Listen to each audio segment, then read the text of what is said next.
Padyshim se është moment i këndshëm, është moment i mirë kur takohen besimtarët mes vete për ta mësuar fenë e Allahut subhanahu wa taala.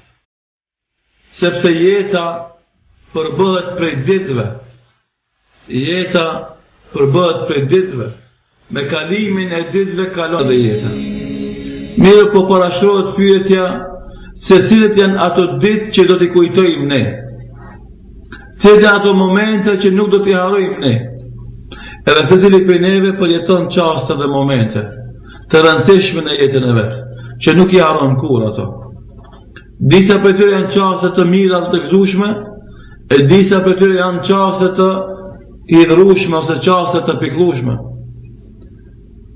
Pra çka besimtari e ka detyrë dhe obligim që këtë kohë që ja ka dhënë Allahu në disponim ta shfrytëzon në vepra të mira, ta shfrytëzon në besim ndaj Allahut, ta shfrytëzon në vepra që e kënaqin Allahun. Përndryshe, humbja dhe dështimi është rezultat i këtyre ditëve që na shkojnë kot. Thot Allahu në Kur'an: "Wal 'asri innal insana lafi khusr illa alladhina amanu wa 'amilu s-salihat wa tawasaw bil haqqi wa tawasaw bis sabr." Pasha kohën, mbar njerëzimi janë humbje, janë shkatrim, janë dështim, përveç atyre që i besuan Allahu dhul Jalal, bëjnë vepra të mira, porosisin njëri tjetrin në të vërtet dhe porosisin njëri tjetrin në durim. Andaj Allahu subhanahu wa taala në këtë sure shumë të shkurtë, për të cilën Imam Shafiu rahimullahu taala ka thonë, po mos kishte zbrit sure tjetër nga Kurani, veç kësaj sure do të mjaftonte ajo me qenë udhërrëfyes për besimtarët në jetën e tyre, udhërrëfyes i cili i shpije besimtarët drejt xhenetit të Allahu subhanahu wa taala. Pasha kohën tregon vlerën që ka koha, vlerën që kanë ditët dhe netët nga jeta jonë. Nëse ato i shfrytëzojmë si duhet, nuk jemi të shkatruar, nuk jemi të humbur. Nëse ato na ikin, na shkojnë kot, edhe na me parashur pyetjen e tjetrit, ndal, tregom javën e kaluar, cila ka qenë dita më e mirë për ty. Tregom cila ndodhi ka qenë më interesante në jetën tënde. Ndoshta ke mundal me menu gjysmë ore, apo një orë, apo më shumë, edhe s'ke me mujt, me arrit, me numru një të mirë, apo një ditë lumtur që ke kaluar nga jeta jote. Pse? Se ka hi rutina, në është bërë rutinë jetë e përditshme dhe nuk kemi në te kreativitet, nuk kemi te risi në veprat mira dhe në veprat që e kënaqin Allahun subhanahu wa taala. Andaj edhe na mërzitemi pasi nga jeta, edhe nuk ka kuptim edhe për ne shpeshherë jeta. Pse? Sepse nuk ka gjëra të reja, nuk ka vepra të mira, nuk ka adhurime që e kënaqin Allahun subhanahu wa taala. Mbar njerëzimi janë shkatrim, edhe na jemi duke pa me sytë tonë se njerëzit janë nisë drejt shkatrimit, edhe shpeshherë e hudhin vetveten në shkatrim me durët e veta. Vetë bën shkaktar që hudhin shkatrim vetveten, duke pa shumë raste që bëjnë vetvrasje, duke pa shumë raste që dehen me alkool, duke pa shumë raste që jipen pas zinaz dhe prostitucionit, duke pa shumë raste që jipen pas drogës. A nuk është kjo shkatrim i vetvetes? Pse ndodh kjo? Ndodh për shkak se kohën që kanë disponim ata nuk e mushin me iman tek Allahu dhe me vepra të mira, e u shprazët zemra nga besimi, e kjo zemër e shprazur nga besimi, atë nuk u jep kënaqësi dhe lumturi, edhe pse kanë pasuri, edhe pse kanë jetë komode, edhe pse kanë të mira sa dojnë ata, por nuk janë të lumtur dhe të kënaqur, andaj mendojnë se kjo jetë nuk ka kuptim për ta dhe marrin vendimin për të dhënë pas veseve të këqija, pas gjërave negative. Pra shkak, Allahu dhul Jalal, kur tregoi se njerëzimi janë shkatrim, tregoi edhe përjashtimin, tregoi edhe rrugën e shpëtimit, fa illa alladhina amanu, përveç atyre që kanë besuar në Allahun dhul Jalal. E besimi në Allahun është gjëja më e rëndësishme që duhet ta ketë parasysh besimtari. Imani është ajo që jep kuptim jetës së besimtarit. Besimi në Allahun është ajo për të cilin ka krijuar Allahu njerëzit. Besimi në Allahun është ajo që jep qetësi dhe lumturi njerëzve. Besimi në Allahun është ajo që jep shpresë për jetë të mirë pas vdekjes. Besimi në Allahun i jep kuptim të veçantë ndodhive dhe fatkeqësive që i ndodhin në jetën e tij. Andaj besimi është elementi kryesor që duhet me pas parasysh vazhdimisht. Thot Allahu në Kur'an: "Wa ma khalaqtul jinna wal insa illa liya'budun, ma uridu minhum min rizqin wa la uridu an yut'imun, inna Allaha huwa ar-razzaqu dhul quwwati al-matin." Nuk kanë krijuar njerëzit dhe gjinat për asnjë qëllim tjetër, vetë se Allahun të adhurojnë. Andaj duhet me kuptu mirë këtë, burrat edhe gratë, djemt edhe pleqt, të rit edhe të rejat, po edhe fëmijëve tonë nga botë të qartë, se qëllimi i krijimit tonë nuk është ham edhe të pinë. Qëllimi i krijimit tonë nuk është veç kënaqje me të mirët e dunjas. Qëllimi i krijimit tonë nuk është veç të martohemi edhe të shtohemi. Por qëllimi i krijimit tonë është që na ta njohim Allahun Dhul Xhelal dhe atë të adhurojmë, dhe atij të nështrohemi dhe atë të madhrojmë. Andaj Allahu e vazhdon dhe tregon se ma uridu minhum min rizqin wala uridu an yut'imun. Unë nuk kërkoj për njerëzve të më furnizojnë ata mua, e as që të më japin ushqim. Andaj Allahu Dhul Xhelal, krijuesi i qiellit dhe tokës, i pari pa fillim dhe i fundi pa mbarim, ai që dorën e tij është çdo gjë, ai që pasuria e dunjas është dorën e tij, ai që mjafton për të thot njerë bëhen dhe ajo bëhet, ai nuk ka nevojë për parët tuja, për pasurinë tonë, për kontributin tanë. Nëse ti e bën këtë fiton vetë ti. Andaj thot Allah: "Ma uridu minkum min rizqin wala uridu an yut'imun." Pse? Sepse inna Allaha huwa ar-razzaqu dhul quwwati al-matin. Se Allah është furnizuesi edhe ai është i fuqishëm. Andaj Allahu nuk i ka mundësi mi bë dëm askush, as nuk ka mundësi mi bë dobi askush. Të gjitha adhurimet që na i bëjmë për vetveten tonë. Andaj pejgamberi sallallahu alaihi wasallam ka treguar se Allahu ka thonë: "Ya ibad, o njerëz, lau po që se të mlidheni të gjithë ju, e bëheni si njeriu më i devotshëm që është, të partë edhe të fundit, këtë njerëzimi, që nga Ademi alayhis salam deri te njeriu i fundit, bëhen si njeriu më i devotshëm që ekziston në rrugën toksor. Ma zade dhalike fi mulki shay'a." Kjo nuk ma shton mu as pak pasurinë edhe mbretërinë edhe pushtetin.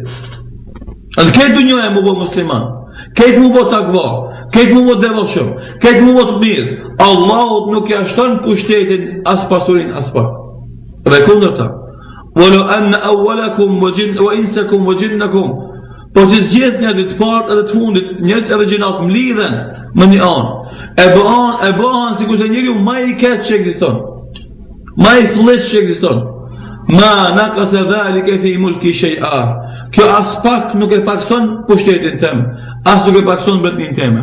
Andaj kjo dunjë, 6 miliard njerëz që ekzistojnë, me qenë sikur se takva më i madh, Allahu s'ia shton pasurinë dhe pushtetin as pak. Edhe kundërta, kjo dunjë me 6 miliard njerëz, me u bën si njeriu më i keq që ekziston sot, kjo nuk e pakson pushtetin Allahut as pak. Edhe Allahu të gjithë dhe ka më i dhonë haje dhe pije, e të gjithë dhe ka më i dhonë jetë, mirë po, pastaj çka kur thehen te Allahu Dhul Xhelal, secili e merr hesabin e vet. Secili e merr llogarinë e vet. Andaj Allahu nuk ka nevojë për kontributet tona, për furnizimet tona. Allahu na ka krijuar që atë ta njohim dhe atë ta adhurojmë dhe atë ta madhrojmë. Kjo është e parë. Mirë po, ky iman, nga kjo përfiton ti, se fiton kuptim jeta jote. Andaj fiton kënaqësi jeta jote. Je i lumtur në jetën tonë. Thot Allahu në Kur'an: "Daraba Allahu mathalan kalimatan tayyibatan ka shajaratin tayyibatin asluha thabit wa far'uha fi as-sama' tu'ti ukulaha kulla hinin bi idhni rabbiha." E ka sjell Allahu shembull, fjalën e mirë, sikur se pema e mirë. Shikoni çfarë shembull ka bu Allahu në Kur'an. Fjala e mirë që është fjala la ilaha illa Allah, që është shahadeti. Fjala e mirë i ngjan pema së mirë. Si bëhet pema e mirë? Pema e cila jep fryte dhe bereqete. Ajo pemë për me qenë e mirë, me dhënë fryte dhe bereqete, do të mi pas thellë rajnë tokë me thirrje minerale dhe ujëra, e pastaj me nxjerr atë në shesh me fryte dhe bereqete e veta. Shembulli i fjalës së mirë është shembulli i pemës së mirë, që rajt i ka thellë në tokë dhe dekt i ka lart në qiell dhe jep bereqetin e vet çdo rast dhe çdo moment. Kështu është edhe imani. Kur depërton në zemrën e besimtarit, kur zerrojnë në zemrën e besimtarit, i jep frytet në jetën e tij në formën e veprave të mira, në formën e adhurimeve ndaj Allahut. në formën e përkushtimeve dhe Allahut, në formën e namazit, në formën e agjerimit, në formën e zeqatit, në formën e mbulesës, në formën e respektit dhe burit, në formën e lloj adhurimeve që ekzistojnë.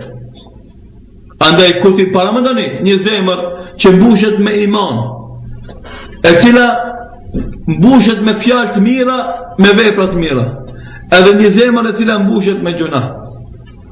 Thot pejgamberi sallallahu alaihi wasallam për këtë zemrave. Thot Allahu dhu xhelal ka tregu se kur njeriu e bën një vepër të mirë, Allahu dhu xhelal e bën një pikë të bardhë në zemrën e tij. Dhe çdo herë që e bën ka një vepër të mirë, Allahu e shënon ka një pikë të bardhë në zemrën e tij, derisa zemra e tij bëhet krejtësisht e bardhë. Të mirën e njeh dhe e pranon, të keqen nuk e njeh dhe e refuzon. Kështu bëhet zemra e bardhë. Të mirën e njeh dhe e pranon, të keqen nuk e njeh dhe e refuzon. Edhe e kundërta. Gjëra kur njeriu bën ka një gjuna, Allahu në zemrën e tij e bën ka një pikë zezë. Vazhdon duke bërë gjuna derisa i shtohen pikat e zeza, derisa ajo zemër nxihet krejt bëhet katran e zezë. E kjo zemër çka ndodh me të? Të mirën nuk e njeh, as nuk e pranon. Të keqen e njeh dhe e thith dhe e pranon. Andaj kësaj zemre e mira i duket e keqe, e keqe i duket e mirë, sunneti i duket bidat, e bidati i duket sunnet. Andaj kështu ndodh. Pra që kështu më shmenasi që në zemra tona me depërtu imani, që në zemra tona me zon vend imani, me qurrojnë imani, edhe me dhonë fryte vazhdimisht që të zbardha zemra jonë. Andaj pastaj thot pejgamberi sallallahu alaihi wasallam, kalla, e lexon ajetin kuranor ku Allah thot, kalla bal rana ala qulubihim bima kanu yaksibun. Kështu Allahu lëshon perde mbi zemrat e tyre nga shkaku i gjunave që i bëjnë ata. Nxihet zemra dhe të bëhet perde. Edhe kjo perde, ashtu sikur se nuk lejon ta shijosh ëmbëlsinë e imanit në këtë dunjë, nuk do të lejon të shijosh kënaqësinë e pamjes së Allahut në ahiret. Lidhen gjonat. Andaj kur të mushe zemra jote me gjunahe, e të mirën se shef si të mirë, pa shef si të keqe, e të keqen e shef si të mirë, edhe pasaj vrapon, ti nuk ka mundësi me shiu kënaqësinë e imanit në dunjë. Ama do shta kjo nuk është në i dhimt e madhe, po dhimt e madhe do të vjen kur do të mundohesh ti me pa Allahun u gjera në ahiret, e nuk do të kesh mundësi, kella belhum an rabbihim la mahjubun. Ata do të kenë perde dhe nuk do të kenë mundësi me pa Allahun dhul xhelal. Që shpërblimi më i madh që ka përgatit, surprizi më i madh që Allah e ka përgatit për besimtarët e devotshëm dhe sinqert. Andaj kur ta mushim në zemrën me iman, kur të lejojmë të përdojmë fjalët e mira në zemrën tonë, kur të bënë rajnë iman në zemrën tonë, atër në e shijojmë kënaqësinë e imanit. Atër në e shijojmë kënaqësinë e besimit dhe udhëzimit në rrugën e Allahut. Pa është vetëm kaq, jo. Gjithashtu fitojmë kënaqësi edhe fitojmë qetësi. Fitojmë kënaqësi sepse vetëm imani dhe veprat e mira e bëjnë të lumtur besimtarin.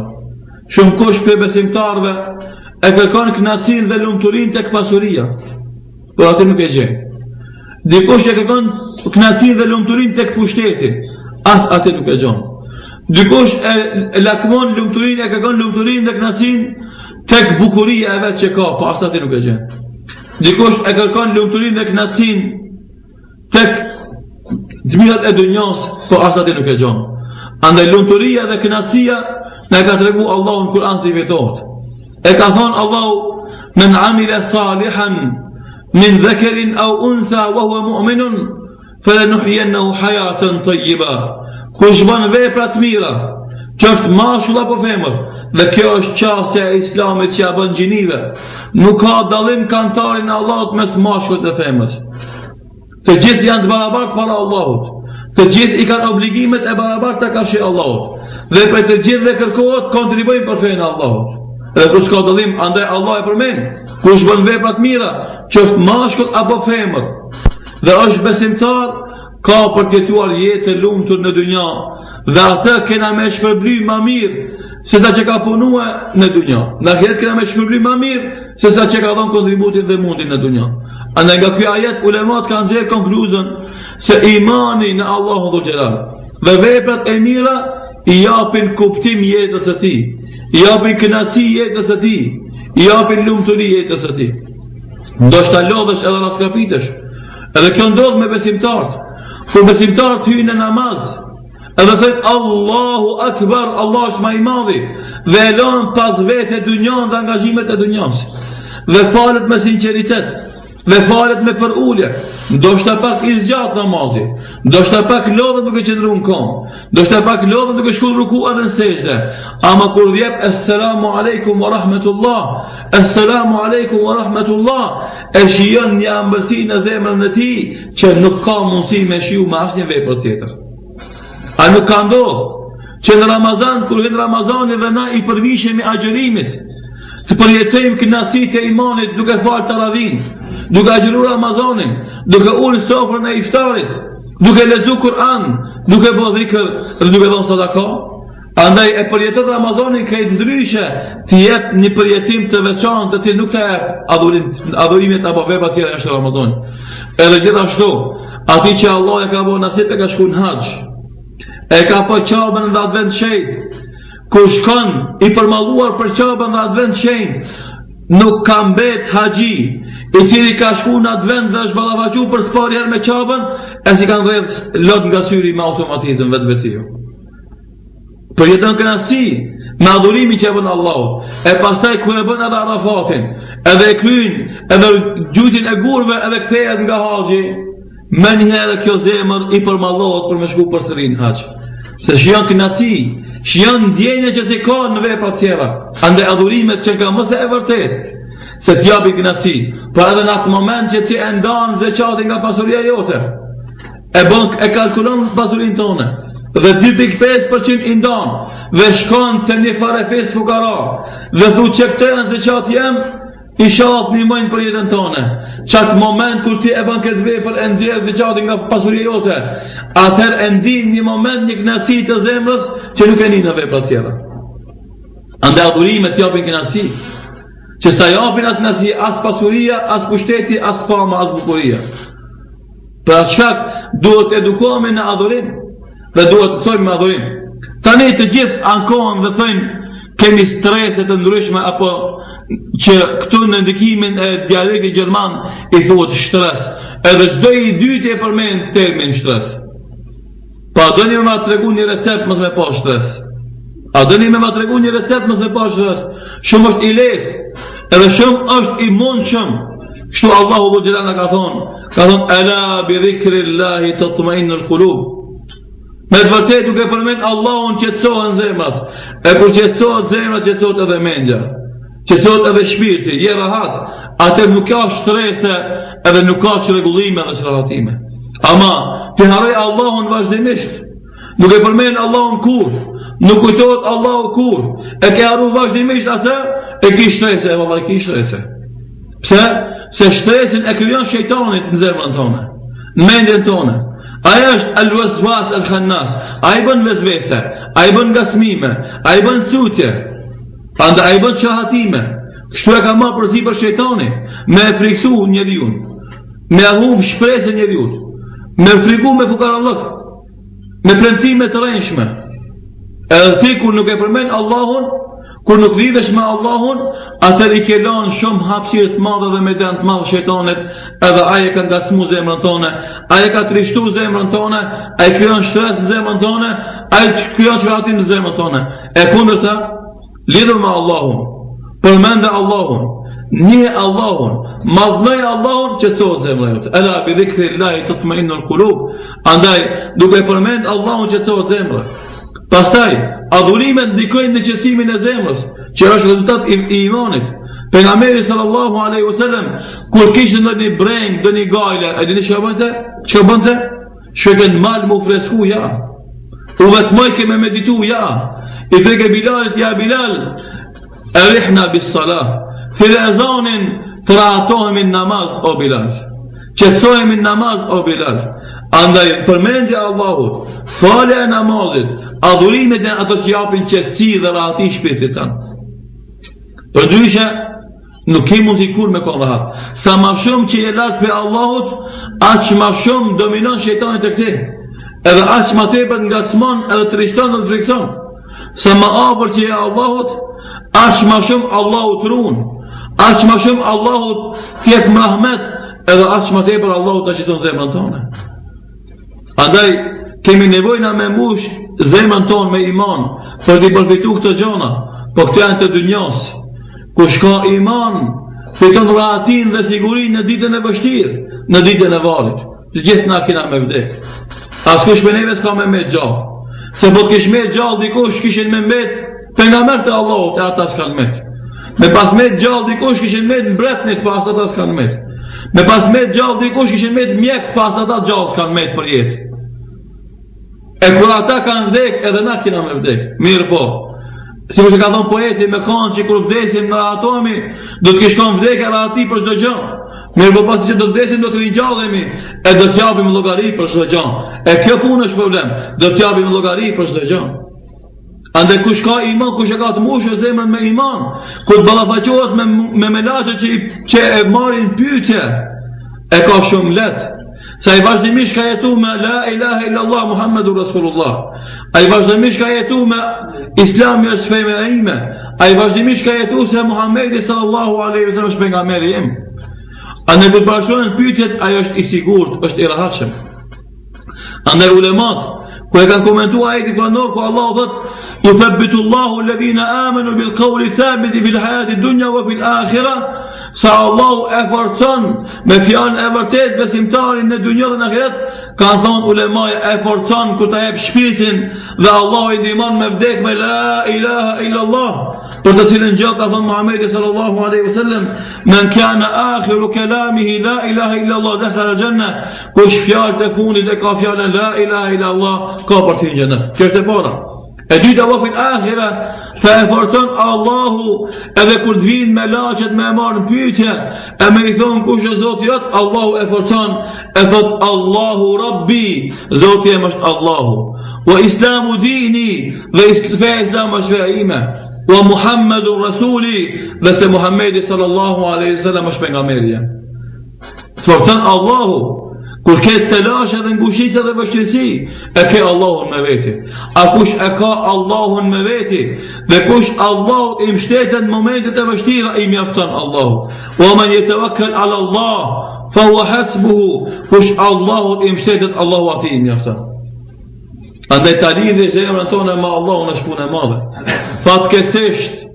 Fatkeqësisht shumë njerëzit, sidomos të rinjtë dhe të reja tona, nëse me mbush zemrën tonë, zemrën e tyre me dashurinë e Allahut, me madhërim dhe Allahut, me respekt dhe Allahut, ata e mbushin zemrën e tyre me dashurinë dhe këngëtarit, filan këngëtarit, filan këngëtares, filan artistit, filan artistes, filan njerit, filan njeriut e kështu me radhë.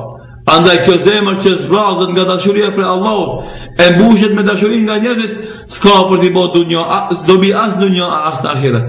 Andaj mbushe zemrën tënde me iman. Nëse do me shpëtu, mbushe zemrën tënde me iman, nëse do me jetu jetë të rehatshme. Mbushe zemrën me iman, nëse do me dash njerëzit. Se shpeshherë hapët kjo temë, edhe thënë që besimtarët nuk i dojnë njerëzit. Mbushe zemrën tënde me iman, kanë me dash këtë njerëzit. Besimtarët dhe jo besimtarët. Normalisht, gjë ka me pas dikush që s'ka me dash, ama shumica e njerëzve kanë me dash besimtarët e mirë. Pse? Se Allahu dhudira ka treguar në Kur'an se Allahu besimtarëve u ka përhap dashuri dhe respekt në mesin e njerëzve. Edhe është vërtetuar praktikisht se njerëzit sa më takva kanë qenë, sa më devotshëm kanë qenë, sa më me iman të fortë kanë qenë, këtë njerëzit i kanë dashur. Se s'ka hile, s'ka mashtrim, s'ka kurthe, s'ka gibet, s'ka përgojim, s'ka ofendim, s'ka sharje, s'ka nënçmim. Edhe normalisht se atë gjë kush e don. Thot pejgamberi sallallahu alaihi wasallam: njeriu me iman e don Allahu dhul jalal. Thot kur Allahu e don dikend, e thirr Gjibrilin alayhis salam dhe i thot: o Gjibril, unë e du filanin, ta dush edhe ti. e Gjibrili e don filanin dhe pastaj i thirr me lagje tjera që janë banorët e qiellit e u thot: o i me lagje, Allahu e don filanin, edhe unë e du filanin edhe të doni atë. Pastaj e dojnë edhe banorët e qiellit me lagjet. E kur e duan banorët e qiellit, pastaj Allahu Dhul Xhelal i përhap pranimin e tij, dashurinë e tij edhe tek njerëzit në dunjë. Andaj edhe njerëzit kanë me dashur. Edhe kemi qenë i pranuar mirë për njerëzve. Ama kur e ki zemrën tënde të mbushur me gjunahe, kur nuk bën vepra të mira, kur të mungon imani, atë padyshim se do të kesh probleme. Se i përket ajetit parë që e përmendëm për imanin, shembullin që e ka dhënë Allahu në Kur'an me shembullin e pemës mirë, që këtë njëjtin shembull e ka vazhduar pejgamberi sallallahu alaihi wasallam. Edhe ka thënë el imanu bid'a wa sab'una shu'batan. Imani është 70 e kusur dek. Allah ka përmend pemë të mirë, e ka vazhduar sqarimin pejgamberi sallallahu alaihi wasallam. E ka thënë e imani për ngjan pemës që ka 70 e kusur dek. A'laha kalimatu la ilaha illa Allah. Dega me e lartë e imanit është fjala la ilaha illa Allah. Kjo fjalë për të cilin Allahu ka kriju qiejtë dhe tokën. Kjo fjalë për të cilin Allahu ka kriju njerëzit dhe gjinat. Kjo fjalë për të cilin Allahu ka dërguar pejgamber. Kjo fjalë për të cilin Allahu ka dërguar librat. Kjo fjalë për të cilin Allahu ka bërë ahiretin. Kjo fjalë për të cilin Allahu ka bërë xhenetin dhe xhenemin. Kjo fjalë për të cilin Allahu ka dhënë urën e siratit. Dhe për këtë fjalë Allahu ka bërë obligim luftën. A në fjala kryesore që pa te askush s'ka mundësi me hinë xhenet. Kush e ka me veti e ka qesin e xhenetit me veti. Kush e ka këtë fjalë se ka qesin e xhenetit me veti. Ande mundet me bo njëri shumë vepra të mira. Me bo nuk thot kur la ilaha illallah s'ka me fitu kur gjon pesaj. E kanë pyet pejgamberin sallallahu alaihi wasallam për disa idhujtar të Mekë që kanë bërë punë të mira shumëta, a kanë me hinë xhenet? Ka thonë pejgamberi sallallahu alaihi wasallam la, li'annahu ma qala yawman min ad-dahr rabbi ighfir li khati'ati yawm ad-din, sepse ati asnjëherë s'u ka kujtuar me thonë o Allah, fal me gjunahat në ditën kur dalin para Allahu subhanahu wa taala. A dhe besimi në Allah në fjallë la ilaha illallah që nga dega me e lartë e iman nga të dyshim në ka. Edhe fundit thot u adnaha imatetul edha anit tarik, dhe e fundit është largimi pengesave nga rruga. Ande pema e imanit pas ka shumë detyra dhe obligime. Fillon me fjallën la ilaha illallah, e përfundon me largimin e pengesave nga rruga. E ku janë muslimant që kanë iman në këtë rast? Ku manifestohet imani i tyre? Ku është sjellja dhe edukata e tyre? Ku është pastrimi i rrugëve nga bërloqe që na i hudhin? Ande po të kishin patur musliman edukatën e fjalës la ilaha illallah, po të kishin patur musliman dije me këtë hadith, do të shikon shembull me veprat e tyre që shumë jo musliman që kanë koshi të bëhen musliman. Nga sjellja e tyre, nga edukata e tyre, nga kultura e tyre. Ku janë ata musliman që e kanë haru hadithin e pejgamberit sallallahu alaihi wasallam ku thotë nuk është musliman ai njeri që fle i ngopër e koshia ti është i uritur. Ku është ai musliman që nuk e ka parasysh porosinë e Muhamedit sallallahu alaihi wasallam ku thotë se kush beson Allahun dhe ditën e mbrëmjes let kujdeset për koshin. S'është më rëndësi çfarë është musliman, nuk është musliman. Andaj musliman që jetojnë këto vende e kanë detyrë dhe obligim me u kujdes për koshin e vet, pa marrë parasysh ai koshi a është musliman as është musliman. Se dhe me këtë ti bësh shkaktar i përhapjes së fjalës së Allahut dhe fesë Allahut dhe bësh shkaktar për shpëtimin e njerëzve nga ndëshkimi i Allahut në dunjë edhe ndëshkimi i Allahut në ahiret. Andaj kjo është puna e imanit. Imani nuk është thjesht mohabet që bëhet nëpër oda, por është ndjenjë, është ajo fort e cila shtenti me bo vepra të mira. Andaj Hasan Basri ka thonë lejse imanu bitamanni wala bitahalli walakin shay'un waqara fi al-qalb wa saddaqahu al-amal. Imani nuk është shpresë, muhabete që i bëjmë, apo zinet stolisje që me të stolisje para njerëzve, por është një gjë që deporton në zemër dhe vend aty. E kur zën imani vend në zemrat tona, bëhet sebeb i bërjes së veprave të mira, që është kushti i dytë prej kushteve të shpëtimit që përmend në surën Al-Asr, fa illa alladhina amanu wa amilu salihat, dhe mbushën jetën me vepra të mira. Andaj kemi nevojë na me mbush jetën tonë me vepra të mira, sikur se përmendëm pak më herët se jeta është e shkurtë. Do pejgamberi sallallahu alaihi wasallam, "Amar ummati bayna 60 wa 70." Emri umetit tem është mes 60-ve dhe 70-ve. Wa qalilun man yatajawazu dhalik. Dhe pak janë ata që e kalojnë këtë kufi. Shumica e njerëzve jetojnë mes viteve 60 dhe 70. Pak janë ata që jetojnë më tepër. Andaj masi jeta është e kufizuar, duhet me shfizu për xhej. 60 vjet jetë. 15 vjet fëmijë.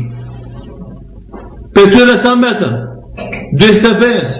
Për 45 gjysma shkon në gjumë. Sa të mbeten?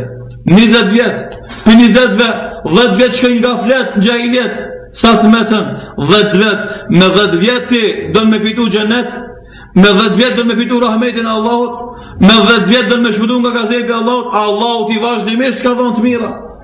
Vazhdimisht ka ushqi. Vazhdimisht ka dhënë ujë me pi, vazhdimisht ka dhënë bereqete, vazhdimisht ka dhënë pasuri, ka dhënë familje, ka dhënë evlat, ka dhënë shëndet, e ti harova Allahun ta përndosh edhe me pak punë, dojshë Allahun me rahmetin Allahut me fitu dhe xhenetin e tij me fitu. Andaj është vështirë. Nëse nuk i përvjellim krahat, nëse nuk e mbushim kohën me vepra të mira, nuk mund të mbrojemi nga sprovat e ndryshme që na vijnë. Andaj ne jemi largu nga burimi i Islamit. 1400 e kusur vjet jemi larg Muhamedit sallallahu alaihi wasallam. Ne nuk e kemi me veti Muhamedit sallallahu alaihi wasallam që me praninë e tij, që me mucizet e tij, që me fjalët e tij të mush imanin. Andaj kemi Kur'an dhe kemi Sunet, por duhet me pas edhe vepra të mira që ne mbushin imanin ton. Andaj pejgamberi sallallahu alaihi wasallam ka thënë badiru bil a'mali salihat, nxitoni me vepra të mira, se po vijnë fitnet, telashet, trazirat, sikurse errësira e natës. Yusbihu mu'mina yusbihu ar-rajulu mu'mina wa yumsi kafira wa yumsi kafiran wa yusbihu mu'mina.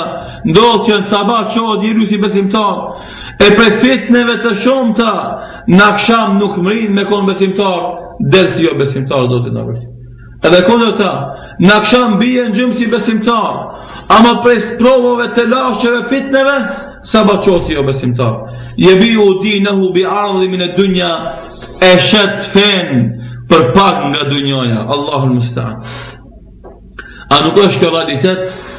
A nuk kemi pa na sa bi dhe bija tona që vinë nga familje muslimane, kanë ardhur të ngurbet, janë largu prej xhamatit, prej muslimanëve, prej xhamiave, e janë dhënë pas diskotekave, kafeve, bareve kështu me radhë, edhe janë largu nga imani krejtësisht, edhe janë boje besimtar. Ka shumë, se cilin në rrethin e vet njeh diken, se cilin në rrethin e vet din dikan, i cili është larguar nga imani, e zhyt në gjunahe e pastaj ka mrin kufër.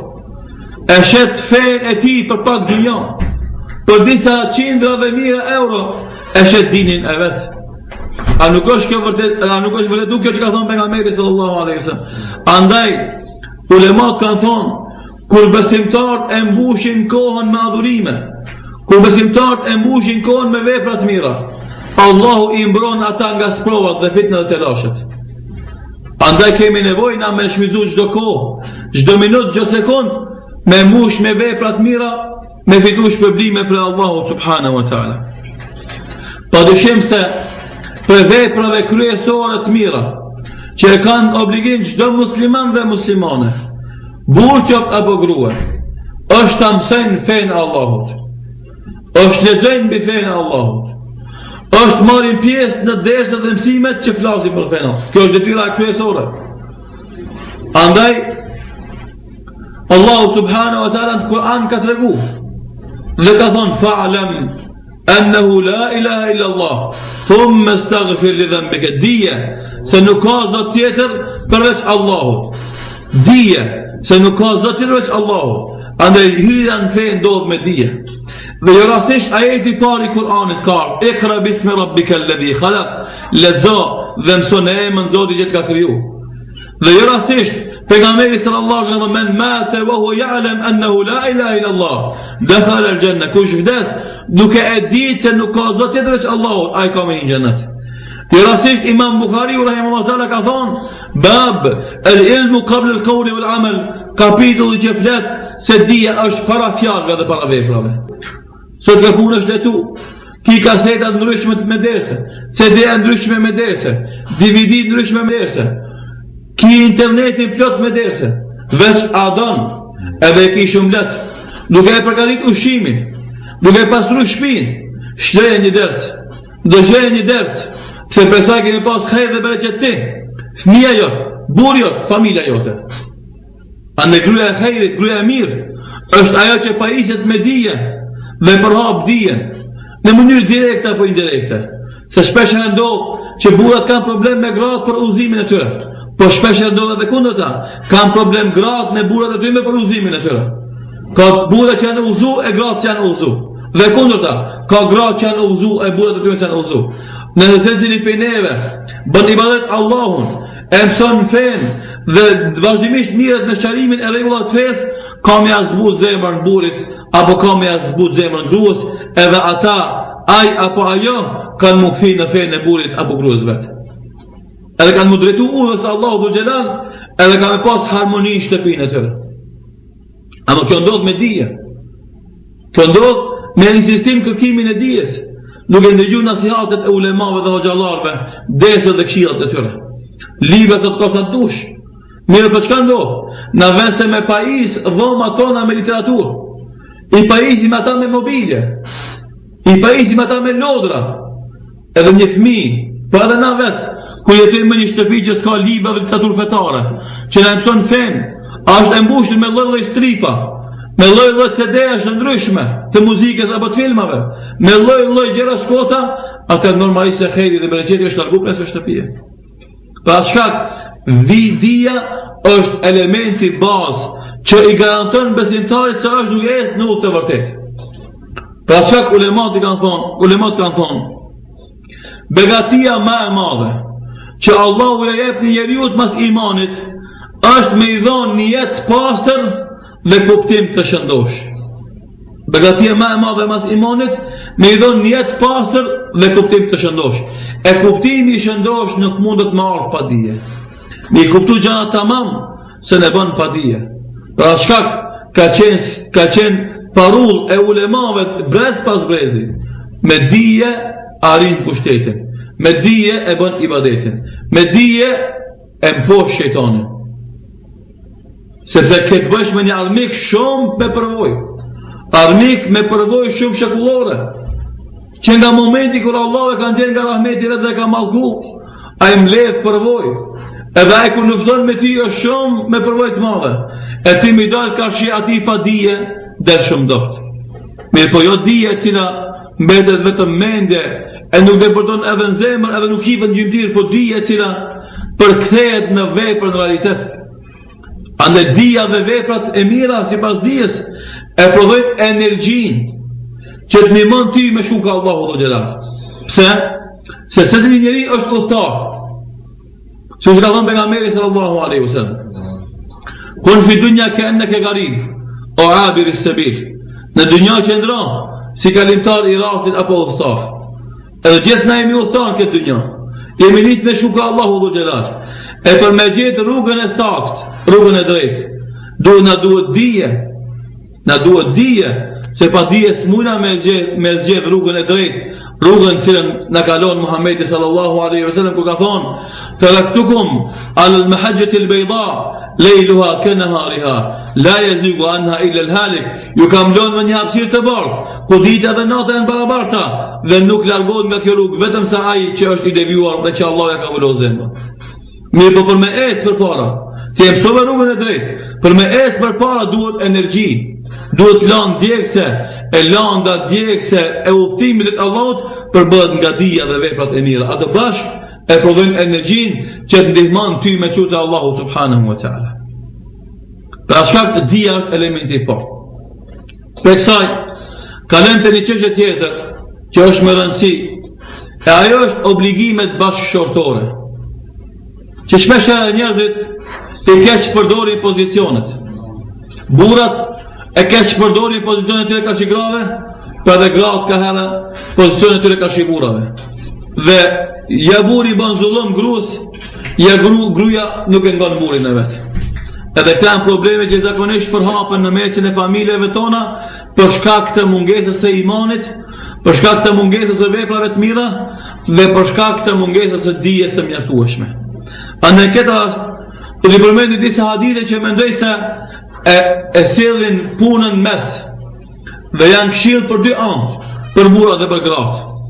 Pejgamberi sallallahu alaihi wasallam u ka drejtuar burrave në hudben lam të mirëse, në hudben që hera e fundit është takuar me 124.000 sahabe. Edhe ka thonë mes tjerëve, istausu bin nisa'i khaira. Ju porosis, ju këshilloj që cileni mirë me gratë. Fa innakum istahlaltum furujahum bi amrillah, sepse ato janë bë gratë tuaja me emër të Allahut. Me emër të Allahut. Në emër të Allahut i keni bë gra, edhe ju porosis që të kujdeseni për to. Pse? Se ka vazhdu pejgamberi sallallahu alaihi wasallam që ato janë dobta dhe kanë nevojë për kujdes. Janë dobta dhe kanë nevojë për kujdes, andaj istausu bin nisa'i khaira, ju këshilloj dhe porosis që silleni mirë me gratë. Gjithashtu pejgamberi sallallahu alaihi wasallam ka thonë: khairukum li ahlihi wa ana khairukum li ahli. Ma i miri pi juve është ai që mas mirë i sillet me gruan e vet. Dhe unë, ka thonë Muhamedi sallallahu alaihi wasallam, sillem mas mirë me gruan time. Edhe është e vërtetë, sjellja e pejgamberit sallallahu alaihi wasallam dhe grava veta ka qenë kulmi i edukatës dhe kulturës. Do të përmendi dy shembuj. Dy raste. Hidhrimi pejgamberit sallallahu alaihi wasallam me disa gra, kur ata u mundun t'i bëjnë hile grave tjera duke thonë a kishte hongër ushqim tek një grua tjetër, e këto tjerat po i thonë po t'vika era keqe. I bon kurth Muhamedi alayhis salam nga xhelozia që kishin me vetë gratë. E pejgamberi sallallahu alaihi wasallam tha nuk ju flas derisa nuk pendohen te Allahu sinqerisht. Maksimumi që e boni, ta që ju flas. E përdori bojkotin vetëm me fjalë për të edukuar ata. Edhe një rast tjetër, ku nga xhelozia i thejet një enë Aishës radhiyallahu anha, ja kishte pru një grua ushqimin, Muhamedi sa një grua që se ka renin. Edhe Aisha kur e merr në dorë, bëhet se kinë se ka kap mirë edhe e thën enën edhe dedh ushqimin. Edhe çka tha Muhamedi sa? E boni rezil, e nemi, e mallkoj, e shau, e ofendoj, ja. Tha e kapi xhelozia nonën tuj. Tha enën, tha shko kthea një enë tjetër tonën, se e bon e dam, enë me enë, e harrin namazin. I gjenë marrë me mnu shamin. Pse? Se lip dunja, lip pare, lip të mira. Edhe se mlohet se njeton në gurbet. Se i gjenë marrë me dalë para tjerve me shami. I gjenë marrë me dalë me namaz para tjerve. Edhe zakonisht pe pyetjeve që janë parafshu vazhdimisht, o hoq janë punë, po se më falë, çka të bëj? Para më do. Dhe më thonë, është i gatshëm me lënë namazin për një punë, për një rogë, për një dinar. A kemi na me qindra shembuj të njerëzve që edhe punojnë edhe falen. Se kur Allahu ka pas sinqeritetin në zemër, va ka bërë të mundshme edhe dunjon, edhe ahiretin. E shembulli tjetër, është shembulli i një gruas që ka mbrojt nderin e saj. Dhe wa Maryam ibnatu Imran, edhe Maryam bia e Imranit, allati ahsanat farjaha, që mbrojti nderin e saj. Fa nafakhna fihi min ruhina, mirë po na e caktum që me me shtazon pa u prek me burr, me me shtazon me Isain alayhis salam. Wa sadaqat bi kalimati rabbiha, dhe i besoi fjalëve të Zotit vet. Wa kutubihi, dhe librave që i shpalli. Wa kanat min al-qanitin, dhe ishte pra atyre grave të devotshme që bënin ibadet Allahu dhul jalal pandar. Andaj të janë shembuj që Allahu na ka punë në Kur'an për gratë e këqija edhe për gratë e mira. Gratë e këqija jetuan me burra të mirë, por pse kishin burrat e mirë nuk u bëni dobi. Gratë e mira jetuan me burra të këqij, po pse ishin burrat e këqij nuk u bën dam. Ata vazhdojnë udhën e tyre drejt Allahut subhanahu wa taala. Gjithashtu, për adhurimeve që duhet I kenë parasysh gratë, për ta mush imanin e vetë, dhe për qenë pjesë e identitetit të tyre si gra muslimane, t'jipën pas adhurimeve. E në kokë të adhurimeve është namazi. Në kokë të adhurimeve është namazi. Edhe shumë shpesh ndodh që gratë habiten duke bo muhabet me njëra tjetër kur shkojnë mysafir, e u ik namazi. Apo habiten duke bo ushimin në kuzhinë, e u ik namazi. Apo habiten duke pastru shtëpinë, e u ik namazi. As-salatu, as-salat. Pejgamberi sallallahu alaihi wasallam vasijetin e fundit që va ka lënë muslimanëve ka thonë namazi, namazi. Namazi, namazi. Andaj edhe na themi namazi, namazi. Pse? Se namazi është argument I imanit ton. Është shtyllë e fesë ton.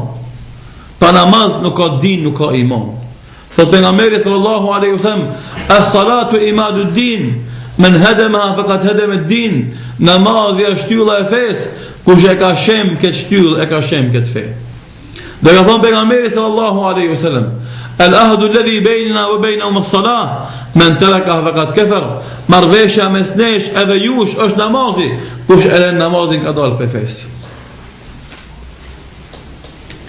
Gjithashtu pejgamberi sallallahu alaihi wasallam ka treguar se namazi ka me mbet puna e fundit e islamit tek njerëzit. Domethënë aty ku s'ka namaz mos jetë kur gjon nga islami. Dhe ka treguar se puna e parë që kena me dhon llogari për te ka me qenë namazi. Nëse atë kena me pas mirë, edhe tjetër kena me pas më mirë. Puna e dytë, se ta shkoa e iftarit po afrohet, na ka mbet pak kohë edhe ka pyetje pak si më tepër. Çështja e dytë që duhet me pas parasysh gratë besimtare është mbrojtja e nderit dhe moralit. Dhe kjo është ajo që I dallon gratë besimtare për tjerëve.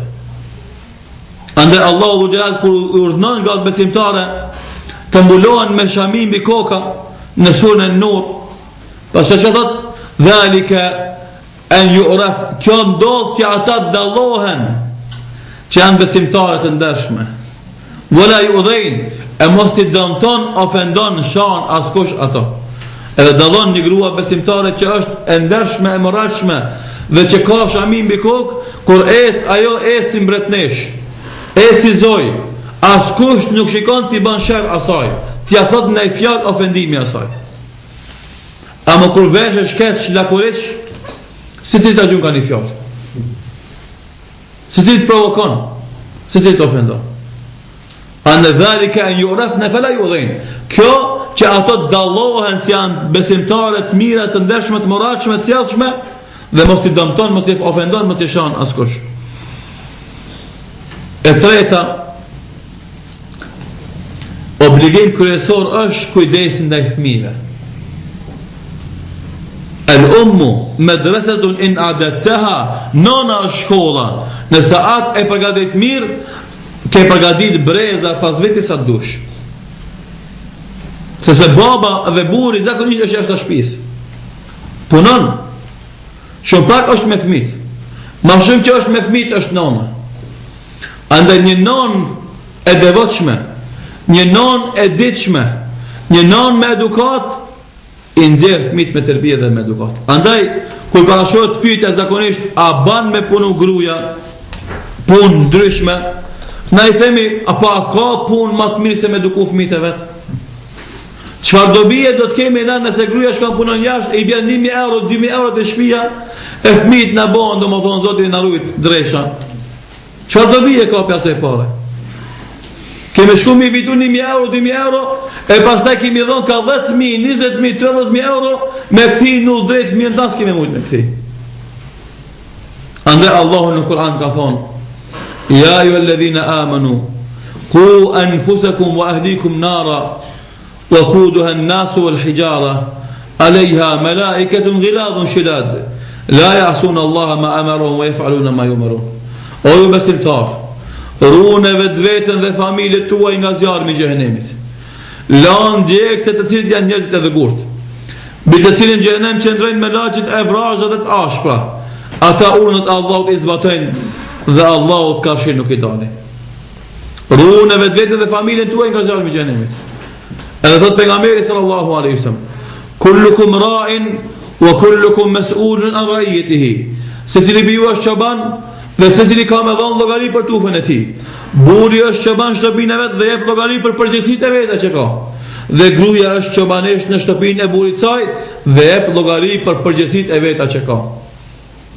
Andaj gruaja, nana, ka me dhënë llogari bashkë me babën, bashkë me burrin për fëmijët edhe edukimin e tyre. Edukone, runë vetveten dhe familjen tuaj nga zjarri i xhenemit, kanë thonë ulemat e tefsirit, edukone vetveten dhe familjen tuaj, arsimone vetveten dhe familjen tuaj. Andaj kemi detyrë dhe obligim që të kujdesim për edukimin e fëmijëve tonë. Ti marrim ata me vete në xhami. Ani se dikush thot për pleqve, ta fëmijë po na bojnë zhurmë. Unë e kam thonë shumë herë, nëse nuk i bim na fëmijët e tonë në xhami, ku ti çojmë? An kisha. Xhamia është vendi ku na rritemi, ku na edukohemi, ku na mësojmë, ku na adhurojmë Allahun. Edhe fëmijët e tonë me ardh në xhami nuk është keq.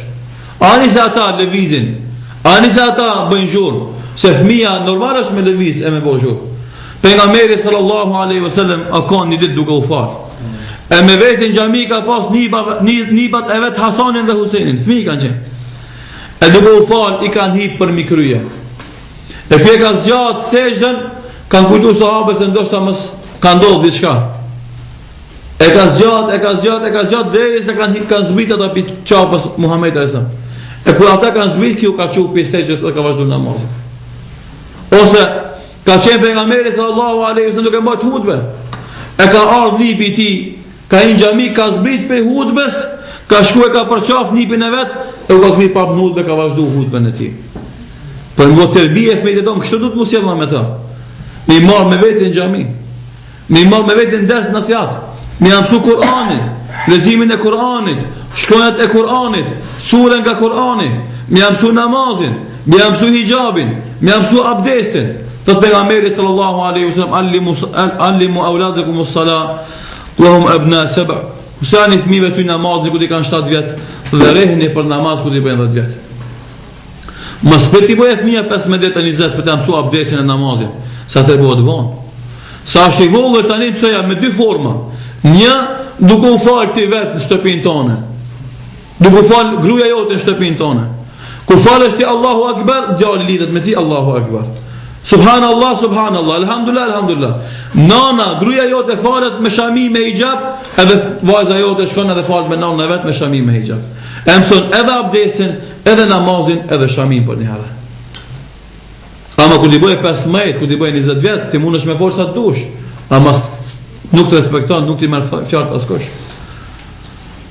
Andaj kjo është terbia dhe edukata islame që na ka mësuar pejgamberi sallallahu alaihi wasallam, që na kemi detyrë dhe obligim ta bëjmë, nëse nuk e bëjmë kemi përgjegjësi. Dhe e fundit shumë shkurt dumira. Jo veç burrat, po edhe gratë kanë detyrë dhe obligim me i thirrë në fe ato që i njohin. Qofshin muslimane me emër, apo jo musliman që i kemi kojshi. Edhe na duhet me i thirrë në fe krejt njerëzit. Me atë që dim. Thot Muhamedi sallallahu alaihi wasallam: wa anni walau aya, përhapni prej meje nëse s'dini më shumë një ajet. E kemi detyrë dhe obligim me a tregu fen tjerëve, me tregu përparësinë e kësaj feje. Kur këtë dunjoja mundohet ta tregon Islamin të rrezikshëm edhe dëmshëm, na e kemi detyrë dhe obligim ta tregojmë fytyrën e vërtetë të Islamit, me fjalë edhe me vepra. Me fjalë edhe me vepra. Andaj sikur se burrat e kanë borxh edhe gratë, me punu me gratë. Më ia thoni fjalë të mirë, më ia thoni këshill të mirë, më ia dhoni dhuratë të mirë, a jepni libër, a një fletush, a një CD. Kryesore me komuniku gratë mes veti, më u bë truç edhe me mësu fen Allahut bashku, që më mbrojnë nga ndëshkimi i Allahut subhanahu wa taala, se një ditë për ditëve pejgamberi sallallahu alaihi wasallam do i trishtom. E tha wailun lil arabi min sharri qad iktarab, tha vaj për arab nga sherri që është afër. A ditë është i gjatë. Tha Aisha radhiyallahu anha, gruaja vet, tha anuhliku wa fina salihun, ana shkatron Allahu kejt neve edhe pse ka burra të mirë në mesin ton. Tha Muhamedi sa nam idha kathur al khabath, apo nëse shtohet e keqja Allahu kejt i shkatron edhe të mirë edhe të këqijt. Pastaj secili ringjallët me niyetin e vet. Andaj për mos mendon dëshkimi i Allahut mbar nesh, kemi nevojë na me përhap fjalën e Allahut, me porosit ka e vërteta, me porosit ka sabri. Elusim Allahun dhe sinqeritet në fjalë dhe vepra. Elusim Allahun të na bëjë në dunjën e ahiret, na e ditë të dobishme dhe vepra të mira. Elusim Allahun të na mbon prej spavave që i dim që nuk i dim. Wallahu ta'ala alam, sallallahu ala Muhammedin wa akhiru da'wana alhamdulillahi rabbil alamin. Çka janë po thotë gjinohat më të mëdha që një njeri mund të bëjë. Bismillahirrahmanirrahim. Alhamdulillah wassalatu wassalamu ala rasulillah.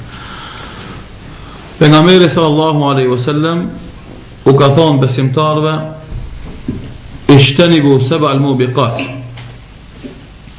Largoni prej 7 mëkateve të mëdha. Për tyre ka numër ashirku billah, ti bëj shirk Allahut. E dyta, uququl walidain, të sillesh keq me prindërit. E treta, të vrasësh njeriu pa faj. E katërta, të braktisësh namazin. E pesta, shpikësh migrat e ndershme. E gjashta, të hash kamatën. E kështu me radhë. Domethënë janë këto mëkate të mëdha, prej të cilave duhet largohet besimtari fillimisht. E pastaj domethënë vijnë atë janë një grumbull i mëkateve të mëdha që i ka përmbledh Imam Dhahabiu rahimahullahu taala në librin e tij Mëkatet e mëdha. Ata janë mbi 70 mëkate. Prandaj ulemat kanë thënë se 7 janë përmend hadith, por ata më shumë se 70 janë. Edhe domosdoshmë me numër dalin një grumbull i madh i mëkateve të mëdha, në të cilat duhet të largu besimtari. Aty janë edhe gënjeshtra, aty janë edhe mashtrimi, aty janë edhe vjedhja, aty janë domosdoshmë plaçkitja, grabitja e tokës e kështu me radhë. Pra këto janë mëkate të mëdha që nga ato duhet të largu besimtari për me qenë besimtar i mirëfillt. A mori vesh të gjermanisht? Me siguria të ka periudha që mund ju përgjigj të më thonë juve më përkthyr në gjusje në nevesh. Çka do më thonë kur njeriu duke u falë sheh drejt para vetes? Parimisht nuk ka ndonjë domethënie të speciale, jo. Sepse domosdoshmë çdo signal që ndodh është domosdoshmë do të më qenë në ndjenjat e tija, në emocionet e tija, në frikë respektin e tij. Signalet e jashtme nuk kanë ndonjë domethënie të veçantë. Ajo që është më rëndësi është që ti kur e fal namazin, të kesh frikë respekt, të kesh për ulje, të kesh khushu që quhet ajo. Të jesh i koncentruar në namaz.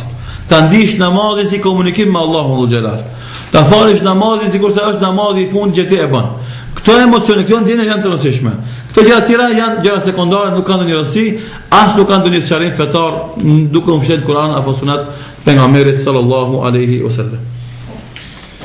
A duhet njeri patjetër me vojt mbulesën dhe çka do të ndodhë pas vdekjes? Për çdo besimtare, Allahu dhul xhelal përveç obligimeve tjera ka bërë obligim edhe mbulimin e trupit të saj dhe stolit që ja ka dhënë Allahu gruas. Dhe ka thënë Allahu në Kur'an në surën An-Nur ajeti 33 wa kullil mu'minati an yudnina min jalabibihinna, dhe thuaj besimtarët të ulin shikimet e tyre dhe të mbrojnë organet e turpshme të tyre dhe të mbulojnë trupin e tyre përveç asaj që shifet. Andaj pejgamberi sallallahu alaihi wasallam e ka sqaruar këtë urdhër kuranor ku i ka thonë Esmas, ballëskës vet, domethënë motrës së Aishës radhiyallahu anhum ejma'in, ka thonë oj Esma, kur vajza hin bulyk, nuk i lejohet shihet për saj përveç fytyrës edhe shuplakave të dorës.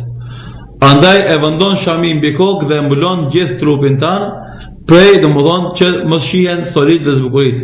Kjo është urdhën kuranor dhe ka ndikimin edhe psikologjik, edhe ndikimin social, që një grua besimtare, sikurse e përmenda pak më herët, e cila është e mbulume, raporti i shoqërisë ndaj saj është raport special, raport nderimi dhe respekti.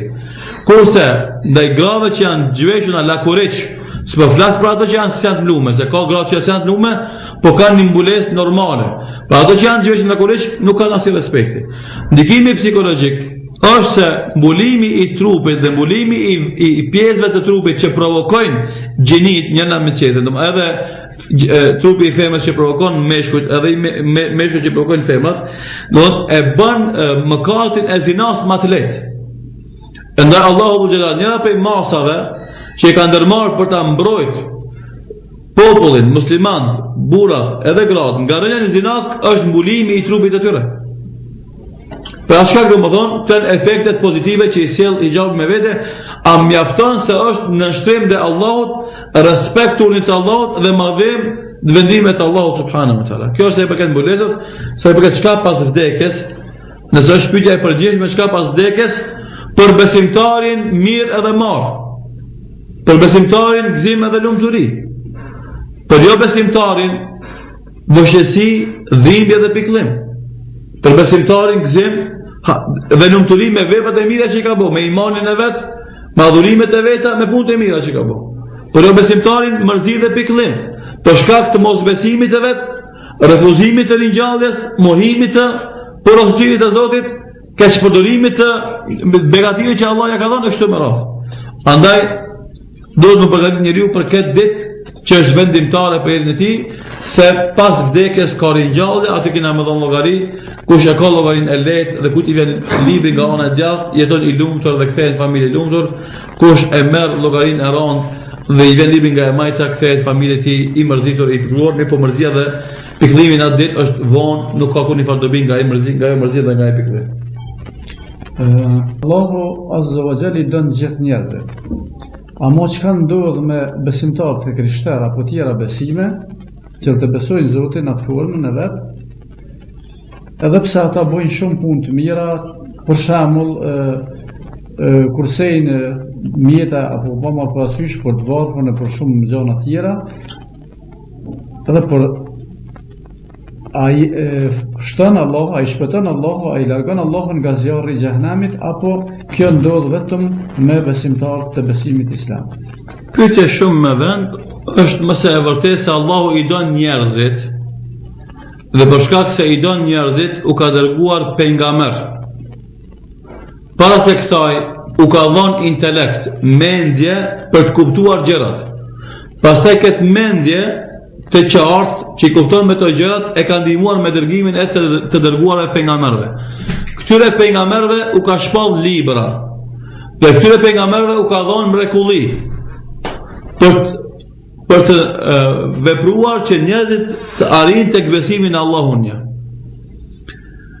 Dhe nëse njerëzit I kanë refuzuar krejt të fakte dhe argumente dhe I kanë deviju ato, atëherë normalisht që Allahu nuk është fajtor për gjunat e tyre. Se Allahu nuk I detyron njerëzit në besim apo në mos besim. Këtë gjë Allahu ka dhënë të lirë njerëzve, të zgjedhin ata. Dojnë të jenë besimtar apo dojnë të jenë mos besimtar, apo dojnë të jenë besimtar në formë caktuar që ata e zgjedhin. Bagalon vetë zgjedhin. Mirë po va ka tregu rrugën e cila I çon ata sigurisht te Allahu. E cila I çon sigurisht e besimit drejt. Ajo është rruga e pejgamberëve, e cila ka filluar me Ademin alayhis salam dhe ka përfunduar me Muhamedit sallallahu alaihi wasallam. Që çdo njeri që ka mend dhe I ndjek mësimet e pejgamberëve ka me ardhur te konstatimi se Allahu është një dhe se ai nuk ka birr, as nuk ka grua, as nuk ka nevojë për to. Kjo është një. E dyta, ata të krishterë që kanë besu Isait a.s. tamam. Kur ka ardhur Muhamedi sallallahu alaihi wasallam si pejgamber, ata me automatizëm I kanë besuar Muhamedi sallallahu alaihi wasallam. Dhe ata kanë fituar dy shpërblime. Shikoni mëshirën e fesë islame. Dhe ata të krishterë, kjo vlen edhe sot, ata të krishterë që kanë besu Isait a.s. dhe pastaj kanë besu Muhamedi sallallahu alaihi wasallam kanë fituar dy shpërblime. Një për besimin e Isaun, një për besimin e Muhamedit sallallahu alaihi wasallam. Që Allahu këtyre krishterëve që kanë besu Muhamedi, që kanë besu Isaun alaihi salam, derisa kanë kuptuar të vërtetën e Islamit, I shpërblen dy herë. Ama nëse ai vazhdon gabimin që kanë bën disa priftër të krishterizmit që kanë bën Isaun Zot përveç Allahut, edhe refuzon argumentet e ndryshme, fakte e ndryshme logjike që janë dhe fetare, atë normalisht që ata Allahu nuk ka mundësi me shpërbly me të mirën e madhe të xhenetit. Kjo është e treta. Fanto njerëzit bëjnë mirë, kurse I pare për e mira më e madhe është qasja e shëndoshët e Zotit. Nuk është e mirë e madhe kur ti kursen për njerëzit a i bën dëm ose ofendon Allahun dhe xhelal. Andaj Allah ka përmend qajnë qetë edhe toka nga fjala që e thë njerëzit se Allahu ka birë apo ka grua. Qielli edhe toka nuk mund të nejnë rahat nga kjo shpifje dhe kjo iftira. Andaj gabimi më i madh që e bën njeriu, këtë rast e bën nga kafshi Allahu që është kryesi jonë dhe pa atin varemi. E kjo e mirë ka si kësoj keqes është asisen. E katërta. Po përsëri mëshira Allahut është e madhe. Këta njerëz që nuk besojnë në Allahun tamam, por i bëjnë Allahut ortak, bëjnë idhujtari, adhurojnë statuja dhe gur dhe dru përveç Allahut. Mirë po kanë shumë vepra të mira që bëjnë. Këta përsëri Allahu i shpërblen, po ky shpërblim u vjen atyve vetëm në dynja, nuk ka mundësi t'i ka plen ata në ahiret. E ky shpërblim është ajo që na e shohim sot. Kanë jetë komode, kanë jetë lumtur, në kuptim kanë harmoni, kanë mirëqenie ekonomike, kanë pasuri, shëtisin, kënaqen, shkojnë ka dojnë ata. Andaj Allahu atë veprat mirë që e bëjnë, va shpërblen me të mirat e dunjas. E të mirat e ahiretit mbeten të veçanta vetëm për besimtar që kanë besuar në Allahun një. Gjatë gjithë historisë, që nga Adem a.s. deri te Muhamedi sallallahu alaihi wasallam. Pas ardhes se Muhamedi sallallahu alaihi wasallam është kusht të besosh në Allahun një, dhe se Muhamedi është mbule pejgamberëve dhe të besosh në mësimet që ka treguar Muhamedi sallallahu alaihi wasallam. Edhe këtë formë dërshesh drejtësia dhe mëshira e madhe që ka Allahu dhe dashuria që ka ndaj njerëzve, që u ka dhënë mendje, u ka dërguar pejgamber dhe u çon fakte vazhdimisht që ata të kthehen tek Allahu. Nëse përskej të gjithë kësaj ata refuzojnë, atë drejtësia e Allahut është ajo që i shtin ata dënon, edhe pse i don, edhe pse i dhimbën, ata Allahut fuqiplot. Pasi që e lam që pyetjet që kanë mbet tu përgjigjemi pas namazit të akşamit, do të shfrytëzojmë domethënë rastin që edhe mos ta teprojmë. Tu përgjigjemi pyetjeve duke edhe pse domethënë motat janë duke ngrënë iftari. Selamu alaikum, wa alaikum salam wa rahmatullahi wa barakatuh. Burim rrin me njerëz që nuk e falin namazin dhe që kanë veti shumë të këqija, nuk janë njerëz të devotshëm. Unë i kam folur shumë herë, e kam këshilluar që të largohet nga shoqëria e keqe, por kot nuk i mushet koka. Ju lutem si duhet të veproj stabil. Unë e përmenda këtë gjatë fjalimit, duhet me insistue vazhdimisht me këshilla të mira. Pa marrë parasysh sa është ai i zhytën të këqija, duhet me këshillu. Andaj në tregimet që përmendën për Musa a.s. dhe faraonin, që faraoni padyshim është personifikimi të keqes, Allahu dhul Jalal e dërgon Musa a.s. të ai, idhhaba ila Fir'auna fa innahu tagha, shkoni te faraoni se ai ka kalu kufit, fa qula lahu qawlan layyina, thuni atij fjalë të buta, ndoshta përkujtohet edhe kthehet. Kështu që na kemi detyrë dhe obligim vazhdimisht të thrasim rrugt të Allahut me urtësi, të këshillojmë me këshilla të mira, pastaj të bëjmë dua që Allahu xhallahu ta udhëzon të ruan nga shoqënia e keqe. Se padyshim shoqënia ndikon te ai me cilën pejgamberi sallallahu alaihi wasallam ka thënë al-mar'u ala dini khalili falyanzur ahadukum man yukhalil. Njeriu është në fenë e shokut vet, andaj le shikon kë e bën shok. As-sahibu as-sahib, në arab do të thonë shoku tërheq nga vetja me edukatën dhe kulturën e tij, dhe padyshim që duhet me insistu me gjetë shoqëni të mirë burit në këtë rast dhe me bëu dua që Allahu të udhëzon. Assalamu alaikum wa rahmatullahi wa barakatuh. Kam një dëshirë, bota që ka vdek para 2 vjetë, t'ja bëjmë një lutje Allahu që t'ja fal gabimet, t'a fusë në xhenet, se ka qenë një motor që ka bërë shumë mund për këtë shtëpi të Allahut. Allahu i shpërbleft për mundjen dhe vizitin me xhenet. Lutim Allahun subhanahu wa taala me emrat e tij të bukur dhe cilësitë e tij të larta, që këtë motor t'ja ketë fal gabimet dhe t'a shpërblen me të mirat e tij në xhenet dhe t'ja bën varrin një bashkë për bashkëve xhenetit ya Rabb. Selamu alaikum, wa alaikum salam wa rahmatullahi wa barakatuh. Çka ka për obligim gruaja ndaj prindërve të burrit? Ai kam hak si prindërt e mi, a veç pse duhet t'ju bëjnë nder kujdesin për ta. Nuk e ki hak si kurse prindërt e tu, por u ki hak si kurse prindërt e burrit. Se ti ke obligim respektu burrin dhe burri ka dëshirë dhe qef që ti të respektosh prindërt e tij. Dhe nëse ti respekton prindërit e burrit, edhe burri ka me respektu prindërit e tu. Çka të mjell di shkor, nëse mjell respekt, kor respekt, nëse mjell jo respekt, kor jo respekt. Pa hin meselet e fikut se çfarë kategorie ka kujdesin e prindërve të burrit. Selamu alaikum, wa alaikum salam wa rahmatullahi wa barakatuh. Nëse nuk guxoj me ja prek dorën, hiç çfarë më bën se ka burra që të merrohen deri në atë mas. Nuk e kam qartë këtë pyetje çka është për qëllim.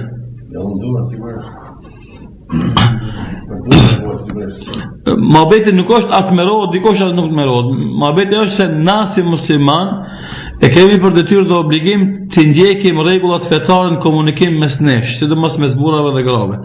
Pejgamberi sallallahu alaihi wasallam ka thonë, të më shpohet dora me një gjerpën nga zjarmi i xhenemit.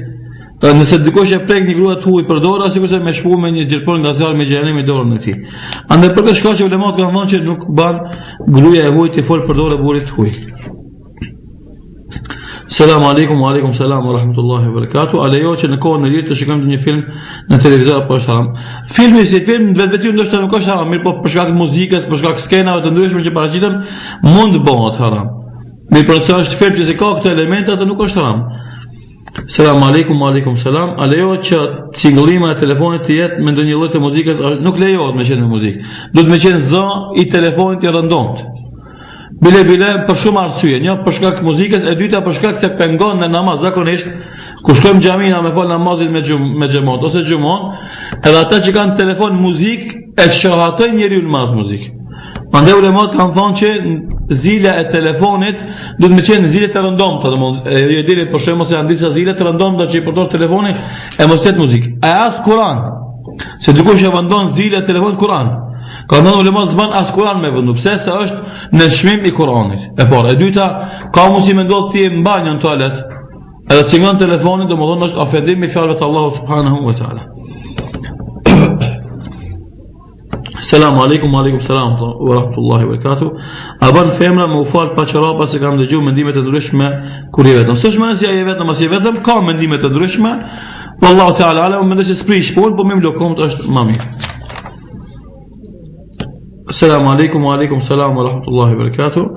Bulesa e femës në namaz dhe pas namazit. Ju lutem e sqaroni në pika të shkurta, a duhet të jetë e gjerë, e ngushtë, ngjyra e mbyllët e qertë, me fustan, me pantolla, me çorapa pa çorapa. Se përket mbulesës së femës muslimane, kushti i parë është ta mbulon të gjithë trupin, duke filluar që nga koka e deri poshtë.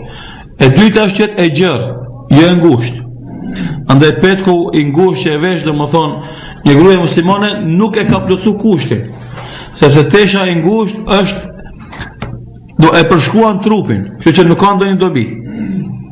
Qet të mbulon gjithë trupin, qet e gjerë, mos jetë të dukshme, mos jetë tërheqëse, mos jetë e stolisur vetvetiu, mos jetë të shfame me qëllim dallosh për tjerëve dhe mos të përngjan veshmathjes se jo besimtarëve.